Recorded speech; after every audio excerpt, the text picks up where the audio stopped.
ಇನ್ನು ಇದೆಲ್ಲದರ ಜೊತೆಗೆ ಚಲುವರಾಯಸ್ವಾಮಿ ಭಾಷಣದ ನಡುವೆ ಈಗ ಜೈ ಮೋದಿ ಘೋಷಣೆ ಬಂದುಬಿಟ್ರೆ ಹೆಂಗಿರುತ್ತೆ. ಸೊ ಅದೇ ಆಗಿರುವಂಥದ್ದು. ಚಲುವರಾಯಸ್ವಾಮಿ ಭಾಷಣದ ಮಧ್ಯೆ ಜೈ ಶ್ರೀರಾಮ್ ಘೋಷಣೆ ಆಗಿದೆ. ಮೋದಿ ಪರವೂ ಕೂಡ ಜೈಕಾರವನ್ನು ಹಾಕಿದ್ದಾರೆ ಕಾರ್ಯಕರ್ತರು.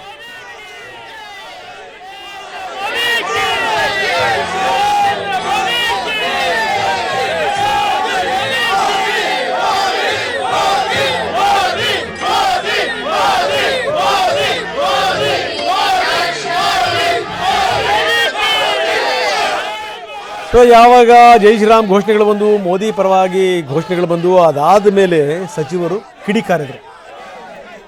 ಇದು ಸರ್ಕಾರಿ ಒಂದು ಸ್ಟೇಷನ್ನ ಶಂಕುಸ್ಥಾಪನೆ ಮಾಡ್ತಕ್ಕಂಥ ಸಭೆ. ನೀವು ಯಾರ ಮೇಲೆ ಯಾರು ಅಭಿಮಾನ ಇಟ್ಕೊಳ್ಳಿ, ಅದರಲ್ಲಿ ಏನು ತಪ್ಪೇನಿಲ್ಲ. ಇದು ಪ್ರಜಾಪ್ರಭುತ್ವ ದೇಶ, ನಿಮ್ಗೆ ಖುಷಿ ಪಡೋ ತರ. ಬಟ್ ಈ ವೇದಿಕೆನ ರಾಜಕೀಯ ವೇದಿಕೆ ಮಾಡ್ತಕ್ಕಂಥದ್ದು ಸೂಕ್ತ ಅಲ್ಲ.